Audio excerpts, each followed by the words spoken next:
really appreciate everybody taking the time to be with us. It is not lost on us. There's so many things happening as we're into the new year, and you chose to be present with us, and we do appreciate that. So as I mentioned, my name is Ryan Knight, one of the co-founders of the Afro-Caribbean Business Network and also a director of SETSI, the Social Economy Through Social Inclusion. And we are both bringing this conference to you so that we can get as much information about social impact as possible so we can make the best decisions going forward. And our panel today is on social acquisitions and entrepreneurship through acquisitions panel. So one sec, as always, we begin all things by acknowledging the original stewards of the various lands we are on. We also acknowledge our ancestors. We acknowledge all those who toiled without compassion or compensation, and we acknowledge all the elders and community stalwarts whose shoulders we stand on as we build, share, and learn together for our collective liberation and sovereignty. So I'd love to begin the panel by getting our guests to introduce themselves. Matthew, I'll start with you since you're in the sunniest spot. Oh no, that's Cordell in the sunniest spot. But Matthew, you're here with us in the cold, so please. You pivoted quickly. Coldest spot wins today. Hi, everybody. I'm Matthew Mendelson. I'm at Social Capital Partners. We're not-for-profit, been around for about 25 years, independently funded, have historically done impact investing, community finance, but over the last number of years, we've been focusing on our ownership agenda, looking to create more owners in the economy, and increasingly concerned about the structure of the economy in terms of ownership, wealth inequality, concentrated ownership of assets, and the increasing difficulty for younger people without access to wealth to build pathways to economic security, acquisition of assets, wealth, and that includes home ownership, business ownership, secure pension, savings. So that's what we've been working on. We just completed our project around employee ownership trusts, which are now a model, and I think those will probably be talked about a bit here. At the moment, we're also working on a project around entrepreneurship through acquisition. How can young entrepreneurs, instead of building a business from scratch, acquire a business? And obviously today we'll talk about the social purpose of that. So thank you for having me. A pleasure to have you here. And I'll go to Daniela next. Oh, Danielle, sorry. Yeah, thank you, Ryan. Thanks so much for having me. As mentioned, my name is Danielle Rocheleau, and I'm thrilled to be here today. I'm coming from the lens of a few different things. I own a company called Laraday. I'm the CEO and owner, and I came through the path of entrepreneur through purchasing the company, and I've done that a couple times. So, Matthew, excited to hear what you have to say about that. I'm also coming at it from the perspective of applying an acquisition strategy to our growth plan, because we deliver service. We work with nonprofits and social purpose companies all the time. So my background is communications, public relations. I am a self-professed governance nerd. Not sure how many folks can say that, but I've worked with boards my entire career, and I truly love navigating the group dynamics of working with boards and working with teams. I've got, background in international partnerships as well, and supporting companies in growing and driving strategy.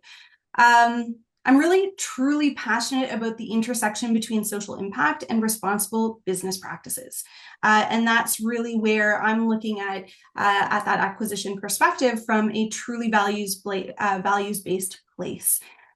So on a really practical level, the type of work I do on the ground is working with nonprofits and social enterprises around defining their impact, moving through strategic planning, helping them to develop consistent ways of managing people across their team, because I truly believe we can do more together. And if you have that really great workplace, the impact is pretty exponential. Love that. Thank you for sharing that. And Cordell, we'll round out the introductions with yourself. We'd love to learn more about the remarkable work you're doing. Yeah, thank you so much for having me, and good morning, everyone. Thanks for joining us here. Great to be with some esteemed colleagues and friends. My name is Cordell Jacks. I'm the CEO, co-founder, and general partner of a group called Regenerative Capital Group. I'm coming to you today from the traditional lands of the Huichol people near Sayulita, Mexico, but I'm based in Campbell River, Vancouver Island, traditional homes of the Wewakai, Wewakam, and Amalco people. Our organization, Regenerative Capital Group, is also looking at entrepreneurship through acquisition. And really, the thesis behind our work is that over the next decade, we have the silver tsunami, this coined term for silver being the gray-haired baby boomers who are all retiring. And this is the largest component of our economy in Canada and most economies worldwide, about to go through a major inflection point and transition. And so ultimately, how do we look at the biggest lever of change that is happening in this next decade as our greatest opportunity to evolving towards a regenerative economy? And so what we do as an organization is ultimately we invest in cohorts of acquisition entrepreneurs to go out and search for and acquire businesses. We're industry agnostic in terms of the types of businesses. We're really making an investment in people first and then allowing them to evolve their search and acquisition strategies. We're looking at small, medium enterprises, businesses 500,000 to 5 million EBITDA. And really, we acquire those businesses as a buyout. So we fully acquire the businesses, and then we vest equity to those entrepreneurs and their management teams as they evolve value creation strategies. What that means is we're buying viable, proven, cash flow positive businesses, really traditional economy businesses that most small, medium enterprises haven't taken a wider lens of environmental and social impact to their value creation strategies. And so what that means is, one, there's a lot of value left on the table, and two, at the highest level, we all need to figure out how to align our economies with our ecologies. And to do that, that's where the real work of investing in regeneration is. And that means we invest in regenerative development and design training for these entrepreneurs. We help them unlearn some of our industrial mindsets and ways of being around bottom line capitalism. We help them take a living systems lens. How do we learn from the 13.8 billion years of evolutionary development around us and start to align our economic strategies, our social strategies, and our environmental strategies, not just to become sustainable and give back what we take, but ultimately to become net positive, so where we can support thriving, ever evolving, ever more resilient and interdependent economies, societies, in right businesses, and ultimately seeking owners who are willing to turn over their babies, their legacies, all of their life's work to someone who wants to steward that legacy forward in a good way. And so that is not without its challenges. It's a very difficult task. That being said, this silver tsunami in Canada, when we look at some of the statistics, Canadian Federation of Independent Business talks about the silver tsunami and the 900,000 plus companies in Canada that are about to change hands. That's $2 trillion of businesses and assets that can either go the way of private equity or strategics acquiring them, which we know has been ultimately degenerative to our main street and local economies and our environments, or they can go choose a different path. And so truly this decade is ripe with opportunities. We've seen in this last year, deal flow is not an issue.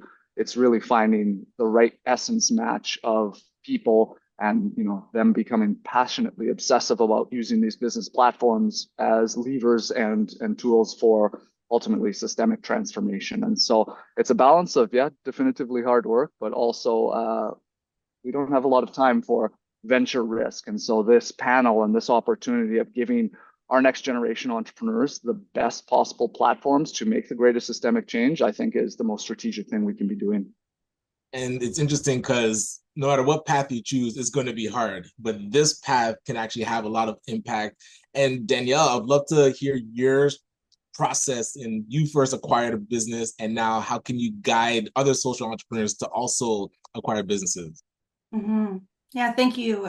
Thank you, Ryan. And Cordell, when we get into a couple of the other questions, I'm going to have to come back to what you were saying and the work that you do, because it would have benefited me significantly in the first couple of examples that I kind of went through. So my process is, there are a couple pieces.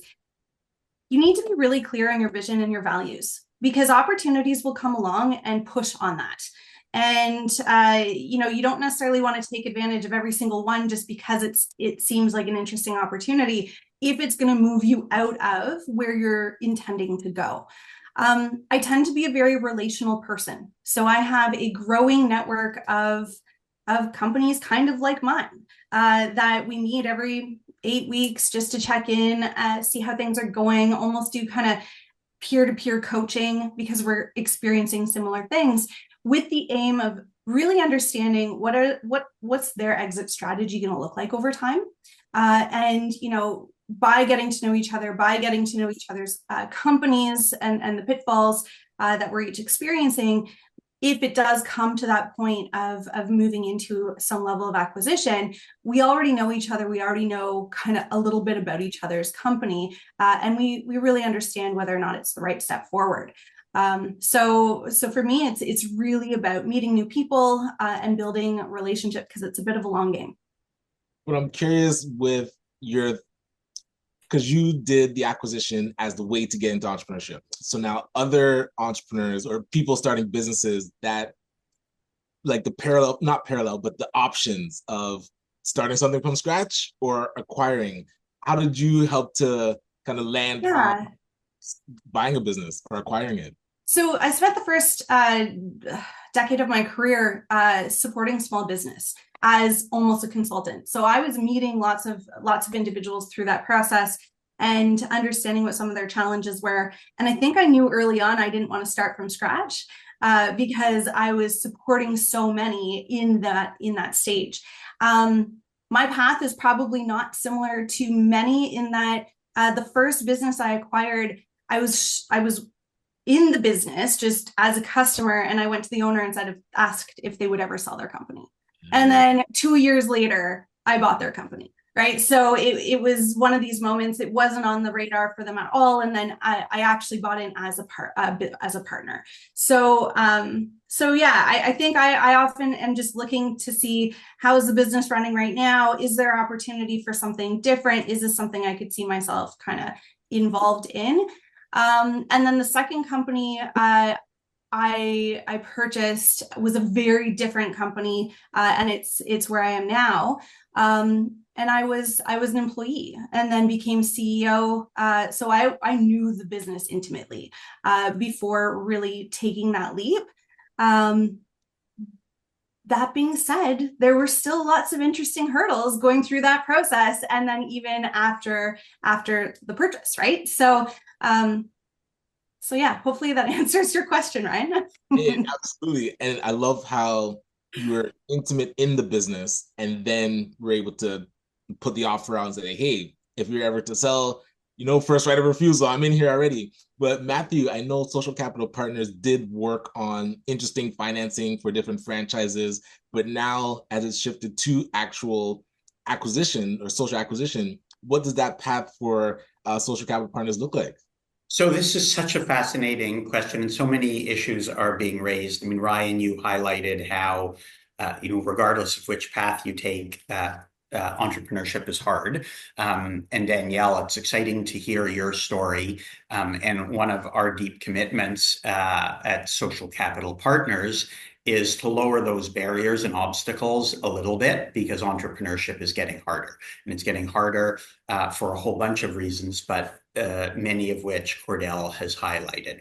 So the consolidation of local economies, often invisible, 2 or 3 large companies that actually are owned by a larger fund, not only increase prices for consumers, often invisibly, because there's not real competition, but they also create barriers to new entrepreneurs. So one of the things we've been focused on, as you say, Ryan, is finding easier pathways for aspiring entrepreneurs to acquire businesses. And there are a variety of different organizations and services that are available. So Venture for Canada is providing matchmaking between silver tsunami business owners who want to sell and younger entrepreneurs who want to acquire a business. In Quebec, the Centre de transfert d'entreprise au Québec helps do the same thing.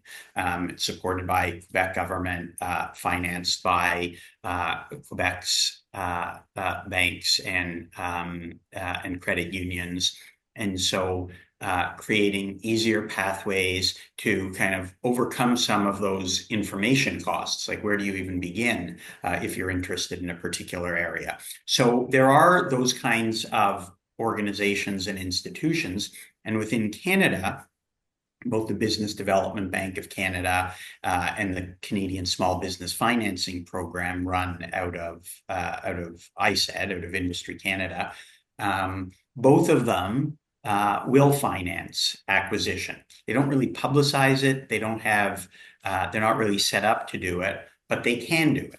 So this is going on, and this is something that I think we should be encouraging. Putting aside the social aspect of this, simply creating more diverse local business ecosystems with real competitive businesses that are competing against others or cooperating with others and contributing to the local economy and owned locally. This is really important for our economic resilience at this time. But now the linkage to the social piece, to achieving other goals, whether those are social or environmental or others, or some combination of those, is just a really interesting piece that I think has not been explored yet. I mean, Cordell is doing that, in the DNA of the project. But I do think that as we think about the consolidation of local economies and extraction that is taking place, I think more and more interested entrepreneurs who are interested in social, community, environmental outcomes could be going into these processes of acquiring businesses, of looking for business with that mindset. The question for us is how we can encourage and support that. As people on this call know, those environmental or social outcomes or longer term community wealth building returns on investment, that's not how a Canadian Small Business Financing Program at ISED looks at their risk. That's not how the Business Development Bank of Canada looks at risk. And so when an entrepreneur goes into a bank and they're evaluating a traditional business that they may want to not just acquire and not just grow, because often there are businesses that may have been run by the same person or group for 40 years and have not thought about next stage, whether that's growth using technology or trade. But when making that pitch and trying to secure financing, the traditional funders and financiers do not usually think about the social returns.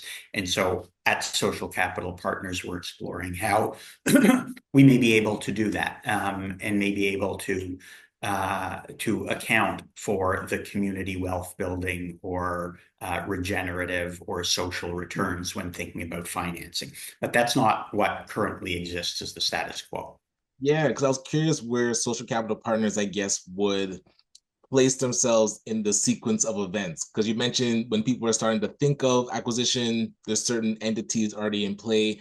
Is Social Capital Partners now more on that policy side, like making sure that the infrastructure is there, or where do you find, like, where would you place yourself as people are going through the journey of social acquisition?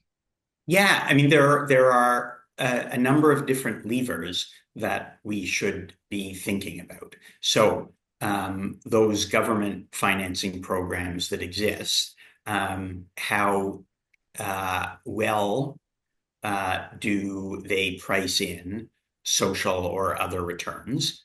And I'd say not very well. They will occasionally make loans to social enterprises.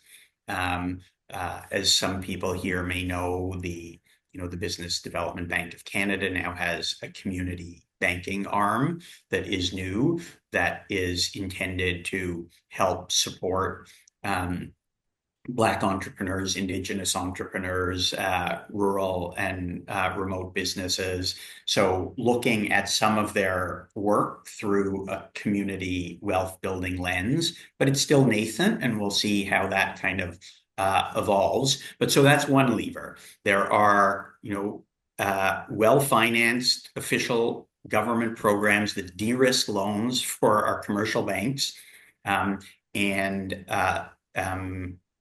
Yes, from a policy perspective, they should be more open to entrepreneurship through acquisition, supporting entrepreneurs, making this easy, making it easier for entrepreneurs to do this quickly, so that if there is a successful medium-sized business, it's not being bought up, as Cordell said, by a strategic competitor and consolidating the local market and eliminating choice and competition and raising prices for people in that community.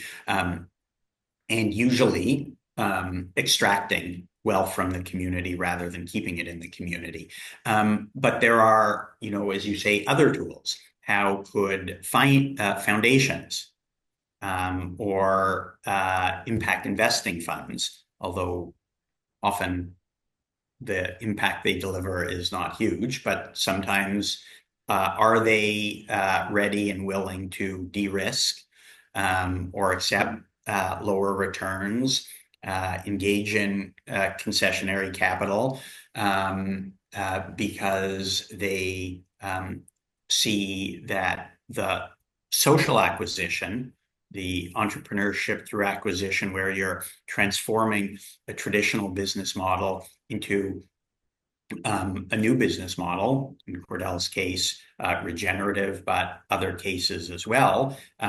How do you price that in? And should foundations and others be de-risking that so that these models become more viable?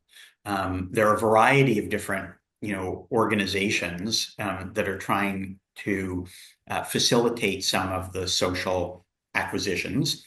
And you know what? I'm starting to answer a different question, so I won't. All good now, but that's my answer at the moment. Looking at the policy levers, but then also the financing and measurement levers. How do foundations or other investors account for or de-risk or price in the social value of this kind of transition? Excellent. Yeah, I think that's good to know. And Cordell, I'd love to get your perspective on some of the challenges you've seen with aligning social goals with financial goals, because traditional acquisition, as Matthew said, it's really get a bigger piece of the market, extract as much value as possible. So I'm curious how you're seeing those challenges with the social goals with what you do. Yeah, thanks for that. And I just want to echo everything that Matthew was just speaking about, what social capital partners have been doing and looking at nodal intervention points have been huge for the Canadian economy. And, the employee ownership legislation is really an incredibly big piece towards what a regenerative economy looks like in terms of wealth distribution and asset ownership. And I think that's why this next generation of folks are so interested in social acquisitions, because true wealth is gained through ownership. And this is one of the best means to do that. Your question about aligning financial and social is the $1 trillion life affirming question that we're all here to try and answer right now, and it's a challenge. I've spent the last 20 some years in impact finance and impact innovation work, and we've seen everything from corporate social responsibility to ESG to creating shared value to Millennium Development Goals and Sustainable Development Goals and B Corps, and all of this has been incredible scaffolding for where we need to get to. But unfortunately, as Matthew well pointed out, we haven't had the impact that we need going forward. All of this work has been good in evolving our thinking and our processes for using market and non-market based systems to address some of these systemic challenges. But unfortunately, we're not making a big enough dent in what we're doing. And this is really where we take a regenerative lens, which is, again, this living systems approach, this net positive approach to how we look at impact, that goes beyond the social impact. Of course, social, we need to take care of each other. We need to steward each other so that we can steward the environment around us. But truly, part of the challenge and why we haven't gotten further in this is that we are still taking quite an industrial lens to impact. Impact by its very nature means to do to something. And that idea is the core story of separation. You know, with our industrial mindset, with our scientific revolution came reductionism and analysis. And oh, that's great. Like I'm here in Mexico today, we get to be connected wirelessly. That's done well for us. And we know that scaffolding is starting to fall apart by undercutting the core, you know, earth around us on which all value creation depends. And so really the efforts we're trying to make is a much bigger, deeper paradigm shift in not looking at more business as usual, which has ultimately been about viability first and foremost, bottom line capitalism, ensuring our businesses work, and then secondarily or in parallel, looking at how we can also have impact with and through profitability. And that story of separation, that disconnection is still at the heart of why we're going to repeat the same cycles again and again and again. It's very much a machine industrial mindset. And we are living in the epitome of that evolution as we move into AI and machine thinking and all of this pervading our life in so many different ways. And ultimately, there's not a going back, but an ultimate, where do we learn from re-indigenizing to place, to people? And how do we start to connect the essence, in this case, in our social acquisitions, how do we connect the essence of these legacy stakeholder ecosystems that these entrepreneurs are inheriting? How do we bring out the unique potential of these individuals?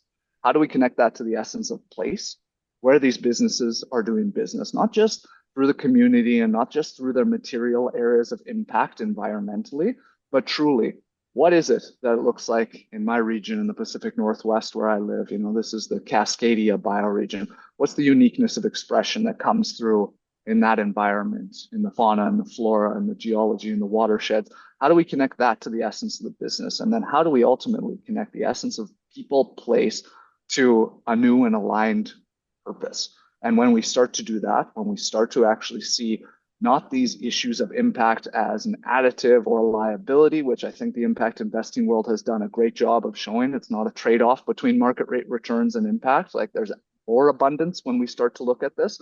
But ultimately, when we start to do this with not just rugged individualism or rugged individualism through the business, but in stakeholder ecosystems that have the answers to a lot of these issues, that can bring out the unique potential of people in place and purpose to address these, then we start to see wealth and abundance unlike anything we've ever seen. This is not a zero-sum game like we've been looking at for the past 300 years. This is something far beyond. It's just not looking at wealth from a traditional mono-capitalistic bottom line view. There's a multi-capital way of being here that I think we're on the verge of, and I think all of everyone's efforts here are getting us towards. And I'm so curious to get your perspective on, because I've been in rooms with bankers and underwriters, and the feeling is like as you start to talk fluffy, their eyes start to roll. So I'm curious your perspective on, again, where the next 5 years of social acquisition is going. And then I want to go to Danielle, because I feel Danielle is our inspiration for the entrepreneurs that are in this work or starting up and trying to look at, okay, do we acquire? But Cordell, where do you feel that, because you mentioned the scaffolding that's kind of been put in place with the different elements of it. So where are we going with making this the norm instead of trying to butt heads with the current institutions? Yeah, I think you're hitting the nail on the head in terms of the great transition opportunity that we have here. You know, a lot of this work is taking the assets and the social capital and all of these capitals and stewarding this forward. And so we must take what's given. And when it comes down to banking and acquiring businesses and getting debt, like in the end, we can take all the living systems principles that have to go into a legal document, which is inert, which is innate, and, you know, which is somewhat non-living in principle. But how do we ultimately steward what our foremothers, more mothers and forefathers were doing, which is, you know, trying to feed their families, trying to create jobs, trying to create value in their economies. This was all good intention. No one was doing this with ill harm.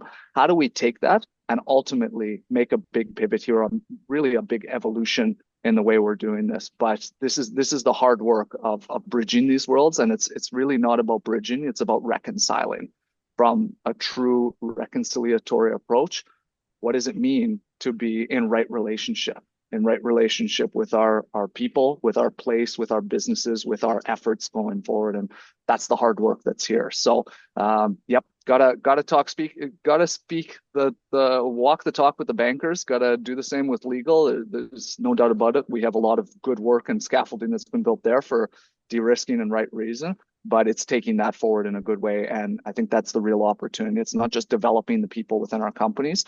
Really, we look at it through Regenerative Capital Group as anyone in our ecosystem is really coming along on a living systems developmental journey with us. Leave it there and turn it over to Danielle. Yes, please. And Danielle, I would love to get your perspective on where you feel the next 5 years is going. Because you mentioned when you initially started this journey, you wish a lot of these things were in place. So I'm curious what you feel you're seeing on the horizon. I don't know if I'm fully capable to answer that, but I do, and I'll get into it in a moment, but I do want to respond to what both Matthew and Cordell have said. So I've been, applying an acquisition strategy for probably the last 12 years, maybe 15 years. And the landscape has shifted significantly in terms of exactly what you both said, in terms of the way entrepreneurs are viewing their work, the way they're structuring their companies from the beginning, or for those who are looking to get into business, they're looking for something a little bit different. And the financial levers, the measurements, the policy, as Matthew was talking about, just haven't kept up to that. Right. So younger individuals are much more civically minded. They're looking at really making an impact and doing that through the work that they're doing with their business. So, we've got lots of different opportunities coming up with respect to acquisitions or integrations that range from social enterprise, nonprofits. There's lots of pressure in the nonprofit sector, and they are all mission-driven organizations.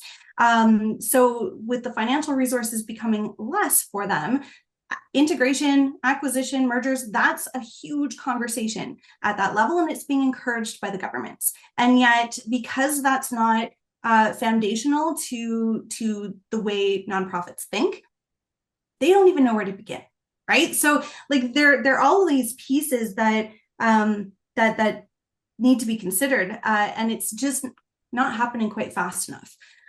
So when I think of, the things that I've learned over the times that I've moved through these processes, the first time I went through it, I learned the importance of due diligence. I was so much on the values and the vision and the social impact that I just kind of trusted and learned a whole lot, let me tell you, through that process and what could have been done differently.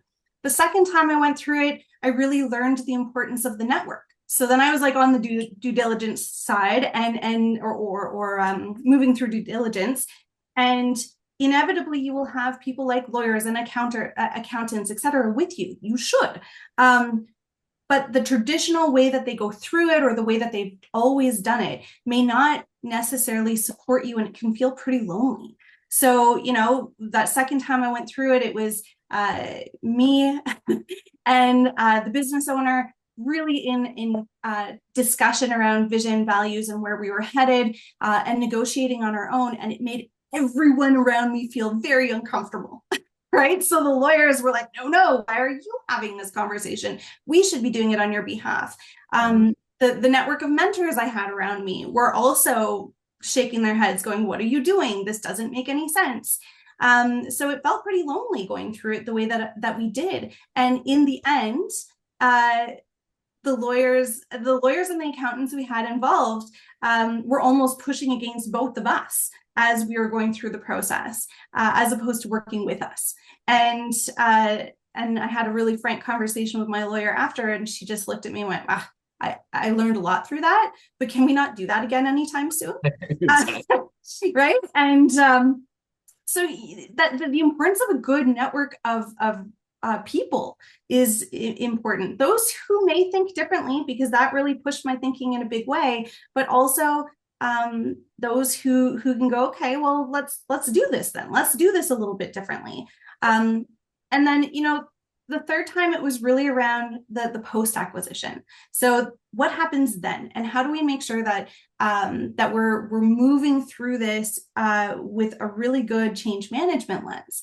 Because not all social purpose companies are the same in the sense of how they see social purpose, in terms of how they live their values, how they move through things like that. So although at the beginning of the conversation, you may feel really aligned, then, when rubber hits the road and you're bringing teams together, there's a whole bunch of pieces you really need to be thinking about there as well. So there's almost a level of systemic unlearning that happens when you structure your team differently to prioritize that social impact. Because from my perspective, social impact isn't only what we do in terms of service, but it's how we structure our teams, how we treat each other, how we allow it autonomy within the team to build that trust moving forward. So I think there's a whole bunch of moving pieces like on the ground when you're going through these processes that you really need to be thinking about. So again, bringing it back to where we're headed, I agree. I think that these systems need to catch up. BDC is great. I have worked with BDC in some of my experiences, but once you're in, they're not very open to working with you. So in terms of doing things a little bit differently, right? So you get into the program and then you're in, and then it flips to more of a traditional bank kind of vibe, right? So it's those kinds of things that I'm super excited to be here with both Cordell and Matthew, because the next time I do it, I'll maybe have some additional people to pull into the network.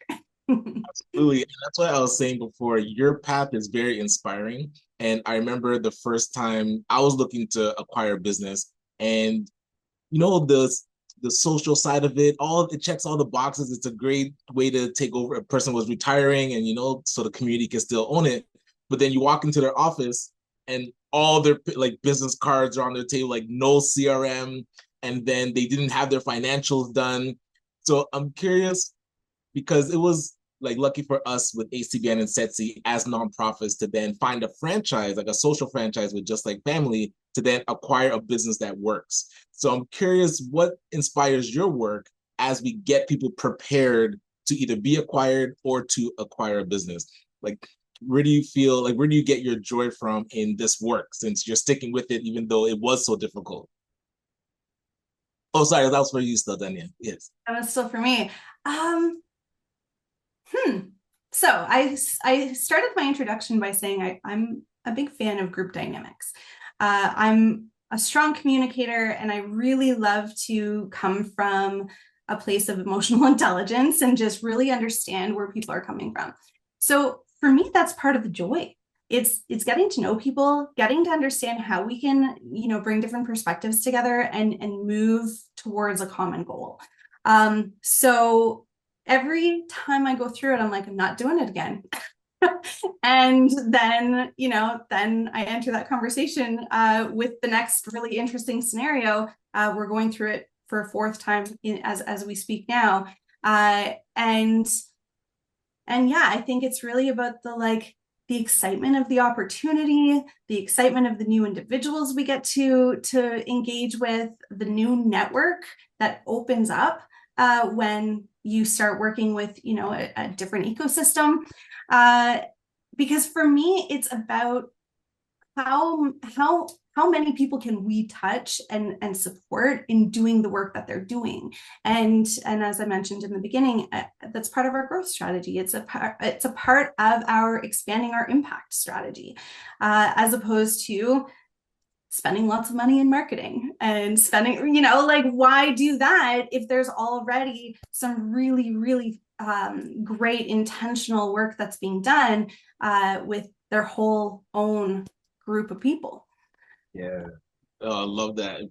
And Matthew, I'd love to hear a bit about what inspires your work as well. And also, what is that call to action that you have for governments and other nonprofits and this impact investor segment? I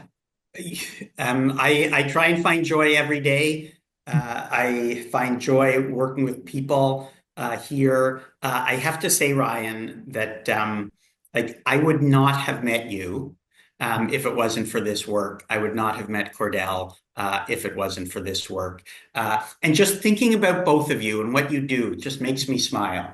So, I'm really engaged with this work, but the reality is that the challenges are really quite big at the moment, and we're all aware of that.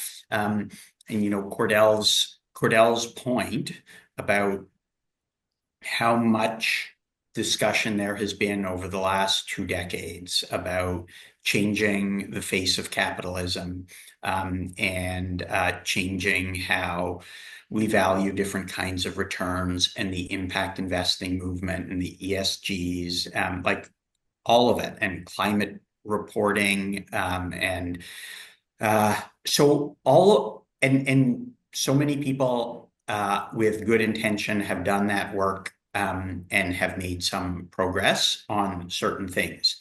The reality is the structure of the economy and the things we care about is worse. So, like, Cordell was being nice when he said, we're not making progress as quickly as we would like. We're actually falling behind, right? We're falling behind on the things that 20 years ago, 30 years ago, we talked about and cared about, whether that's, how do we do a transition and deliver climate returns while at the same time we're making our financial returns? How do we build community wealth or support diversity or build social outcomes while getting financial returns? The reality is we're worse. So regardless of which project, and I've been there, when I worked at the federal government, I could mention 10 things we did that as individuals we were happy about and we were proud about. I was happy and proud about gender-based budgeting. So in the federal public service in 2017, we did lots of work to assess policies and programs through a gender lens. What is the impact on men and women? And interestingly, while we talked about gender-based budgeting, the gender-based analysis plus, what is the impact across other groups? And I know I'm going on here a bit wonky, but the point is, it wasn't just about gender. It was about understanding the medium-term impacts of an item across communities and over the longer term. So we do that work. It's good work. I'm proud of it, on its own. The reality is, and I know there are lots of people on this call, I can see so many friends here, and we've made investments together, not me personally, I don't have any money, but we've made investments at Social Capital Partners with some people here, and those projects in and of themselves, some don't work because we are very comfortable taking on risk and trying to invest in things that may have a low chance, not a low chance, but that may not work. We're comfortable with that. But I'm looking around these smiling, beautiful faces, projects that we've worked on that have been successful on their own terms. But the reality is, on all of the things we care about, climate, I'll just say the two, climate, community wealth, and income inequality and ownership of the economy. They're all worse. So we're not doing enough. So that's what gets me going, which is that I have worked on, dozens of projects and policy proposals, and, change terms of and conditions at an Industry Canada program, and a lot of the Indigenous banking stuff. I actually, I know I'm rambling now. I'm actually going to change my position a little bit, because I do think that where in Canada, at least over the past decade, we have made progress is, getting capital into the hands of Indigenous people and Indigenous-led organizations and Indigenous investors who are investing on their own terms to build Indigenous wealth, Indigenous community wealth. So I do think some of the things that in Canada we have done over the last 10 years, there is good news there on some of the Indigenous banking, some of the comprehensive land claim settlement and how those funds are controlled by Indigenous communities. So I do think there's some progress. But overall, I think we need to make more progress. And that's what gives me joy, which is I'm kind of done trying to change the terms and conditions of an ISED program so that it delivers a little bit better outcomes. Either we're changing some of the systems or we're screwed. Okay. So when you say like you're done with trying to change like that established institution, and now what was the alternative? Like what did you want to shift to focusing on? I guess I'm just saying that I think we need fundamental systems level change, and that gives me joy and excitement, and it's challenging, and the obstacles are large, but trying to align big pools of capital, philanthropic capital, entrepreneurs like here, public policy, to try and shift the system so that the outcomes we're getting are more equitable, build more community wealth, are less extractive, that our investments in businesses are actually our own and they're not just enriching, private equity buyout funds in New York and London while we destroy the planet. So yeah, easy stuff. We'll have it worked out. When does the conference finish? I get that all of these things are huge and big, but there are, tens, hundreds of millions of people who are working on these things and understand, the challenges that we're facing. And we can change incentives and policy and mindsets and habits of capital to try and get better outcomes. Otherwise, yeah, we're done. Exactly. And Cordell, I'd love to hear, as we're kind of marrying together like the hopes and worries, but what is a call to action for government, investors, even other funds and nonprofits and academia? Like what would we want to see them start to lean into? Yeah, thanks, Ryan. I'm going to dovetail off of both Danielle and Matthew's recent comments here. We're facing the biggest challenges any civilization has ever faced in the history of humanity. And with that comes an incredible redemptive opportunity here for us. And, there's a forcing factor. May we be born into interesting times, whether that's Trump and tariffs that we're dealing with one week, or fascism, or widespread inequality, like all of the polycrisis issues we're facing. They seem huge, they seem insurmountable. And I'll say I spent the first 15 years of my career stressed about this stuff, really worried and cynical, like ocean plastics. We don't know how to figure out microplastics. We don't these are huge, huge issues. And I have to say, despite all of that, and despite the weight of pressures that we're facing, we're 7 of 9 planetary boundaries in overshoot right now. Like we're not making the changes we need to. The forcing factor of all of this, I feel, is truly, a big awakening for us. All of these issues we're facing only came really 300 years ago. The Industrial Revolution, the carbon pulse, we figured out machines, we figured out oil, we figured out how to do this. And with that came a lot of problems. I have to believe that, it's darkest before the dawn, and the seeds of new things have to be dark and wet and weird underground to be able to grow. And it feels like all of these issues, we've got everything we need to figure them out. They're not super, super above and beyond our capacities. We have all the tools, and bringing people into their highest potential, bringing people together to address these. None of us have the issues, but together we do. And so, my call to action, whether that's in enabling environment policy, private sector, public sector, we're kind of addressing, all 3 sectors here today across our panel.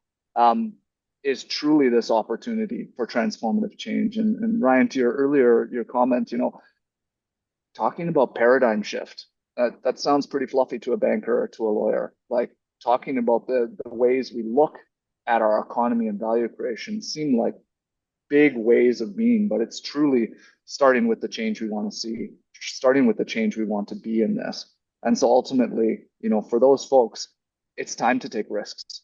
It's time, as Matthew said, we have lots of capital. We have it stuck in a lot of places, philanthropically, and endowments that are only spending down 5% on granting and still investing, the majority of their endowments in degenerative economics. Like that shouldn't be so hard. There's a bit of awareness raising and education that comes with that. But we're at the precipice, and so as people are waking up and catching on and realizing the stakes that are here, this catalyzes the opportunity, as Danielle said earlier, to bring unique partnerships together, to bring unique perspectives together, to reconnect a place, to reconnect, as I was saying earlier, to essence, and bring those parts of ourselves out to their highest potential. We've got this. It's just time to move. So I'm excited, and this is where I think across the three panelists and most people who are on this call, this is our big work of our time. Solid. And Matthew, yeah, please feel free to add to that. I just wanted to highlight the brilliance of something I said. More highlight the brilliance of something Cordell said, but it was feeding off a point I made that I don't think I made sufficiently clearly, and Cordell has made it more clearly, which is, and it's a bit also in response to, I think it's Johan's comment in the chat. I think all of us need to be putting pressure on our pension funds and our endowments held by large institutions about how they deploy their capital for medium-term and long-term benefit. Those who run our large pension funds will say their only responsibility is shareholder return. They have a fiduciary duty to get the maximum return for their pensioners. And I get that. I contribute to pensions. But if in that process, you are destroying the long-term community and capacity for younger people and next generations to live good, decent lives, you're not doing what you need to be doing.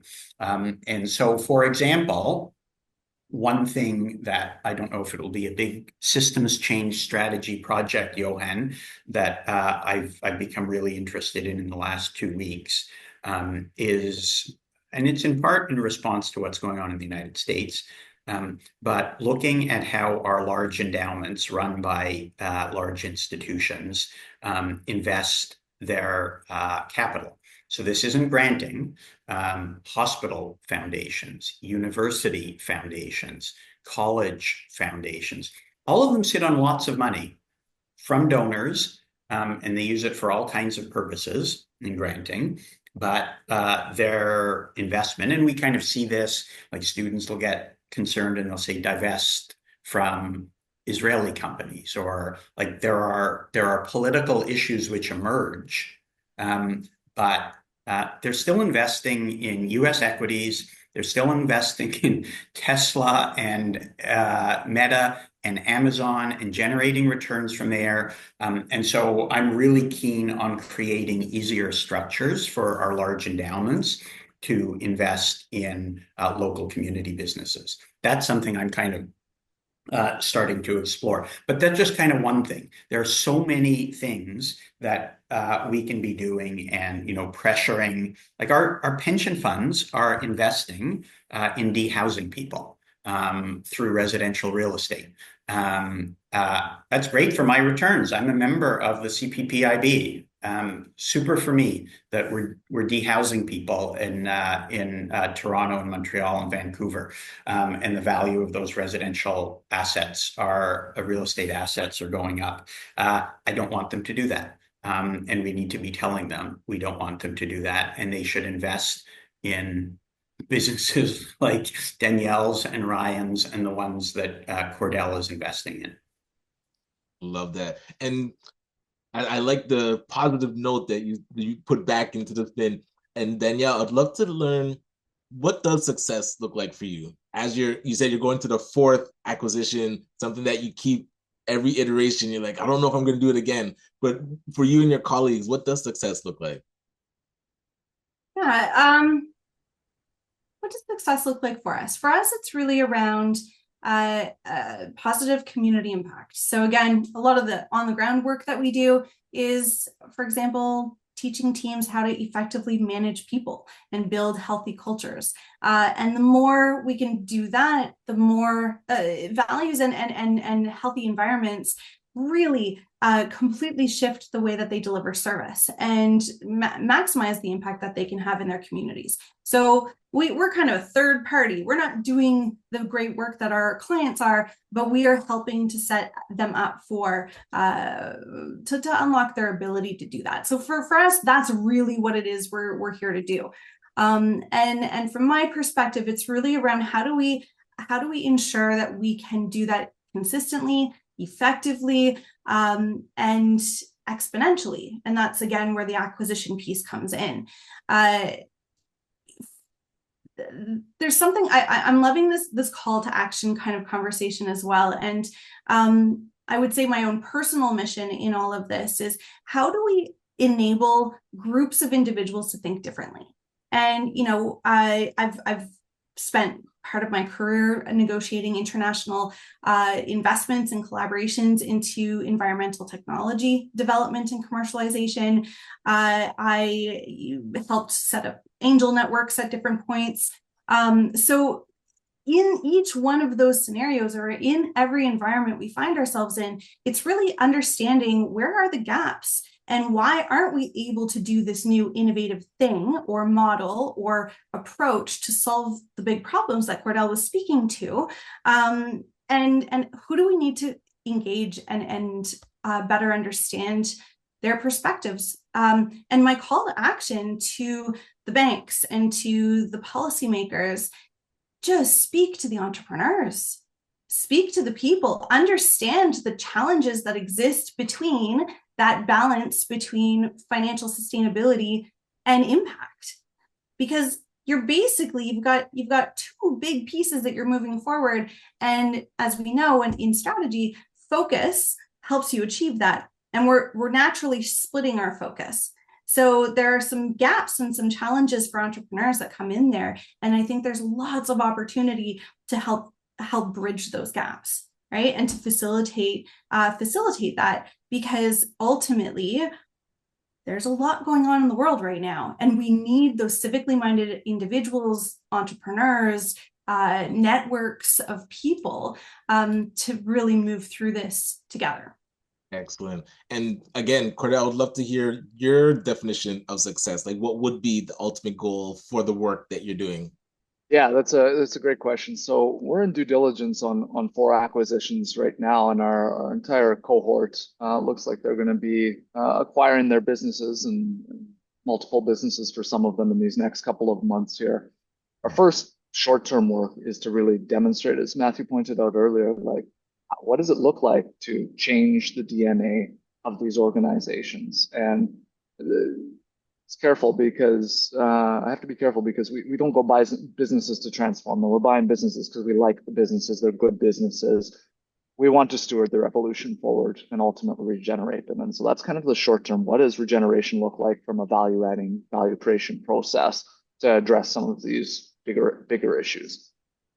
The bigger play here for us is not to just grow this fund and grow the acquisition entrepreneurship opportunity in Canada, but to take a model that we're piloting and put that into the hands of as many different organizations that want to do something similar and iterate and evolve upon our learnings as we can. We will be a drop in the bucket in terms of the silver tsunami opportunity that's ahead of us, not just here in Canada, but obviously we have to start thinking collectively again.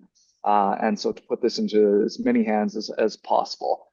Ultimately, our bigger goal here is we've talked about on this call, is an evolved understanding of what our economics look like. What is the more beautiful world that we know is possible? not just in our ways of being together, but in how we trade and how we innovate and how we take the good things of capitalism, the innovation, the entrepreneurship, the all of those aspects, and utilize them to their greatest benefit and let go of all of the pieces that were at one time critically important but aren't serving us any further. And so, we see ourselves as a small pilot, but really focusing on the Canadian ecosystem here. How do we demonstrate a new way of doing things? Excellent. And Matthew, would love to get your perspective on your definition of success. What would be the ultimate goal for the work Social Capital Partners is in right now? We have lots of goals. I think our main focus is decreasing the concentrated ownership of the economy and making it easier for people without wealth to acquire economic security, wealth, and ownership. That's what we're focused on, and so we try and boost and support projects that lead there.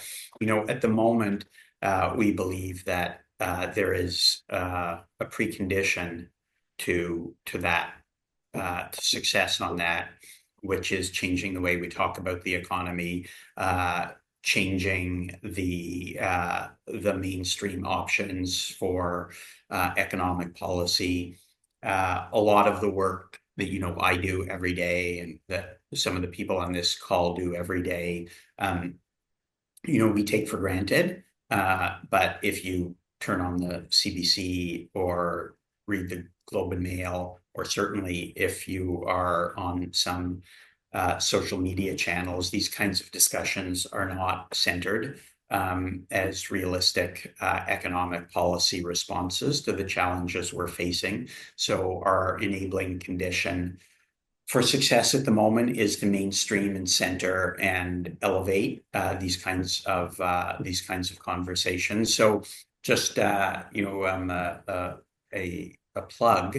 I would encourage people on this call, if you're interested in this work, to go to our website and sign up for our distribution lists. We're engaging more publicly and with more of our partners and trying to change the narratives that are publicly available around the economy.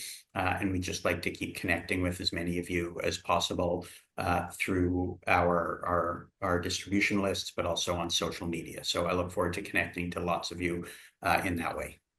Excellent. And that's socialcapitalpartners.ca. I know we're going to find it and put it into the cap. Okay, excellent. And Cordell, I'll go to you before I close out with Danielle. Any closing thoughts? And I asked about the call to action before, but curious what you'd want from the audience. Like, what would be a call to action for the audience? Yeah, thank you, Ryan.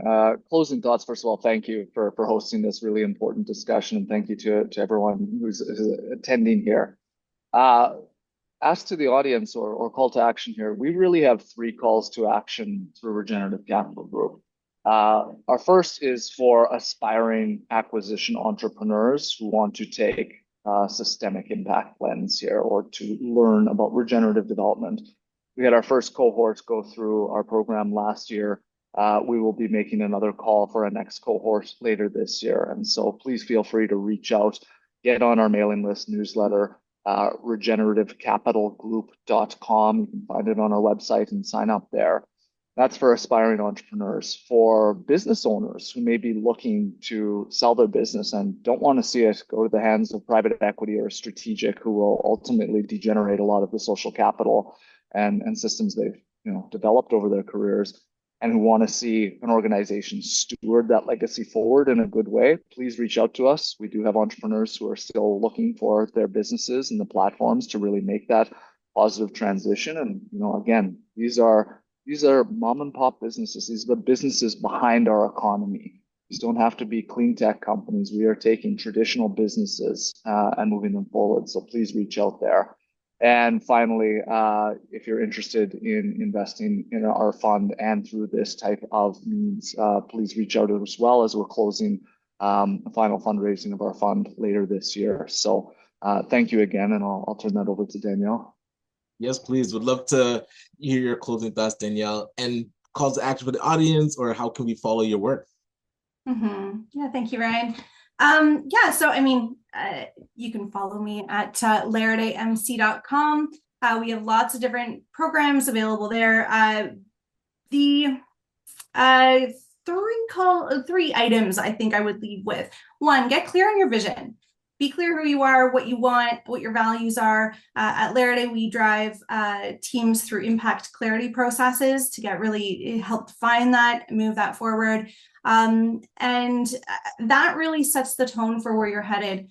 My next piece is deepen your relationships, whether it's, with other companies that you're hoping to, other types of companies that are aligned with what you're hoping to acquire, as well as mentorship groups and really broadening the types of people you connect with on a regular basis so you can learn about these types of avenues to support you through your journey. It's important because you don't want to be fighting all the people that you're working with as you're going through the process. Just because, it's a little bit different. You're prioritizing a few different things. And then finally, lead with empathy. At the end of the day, deals are made between people.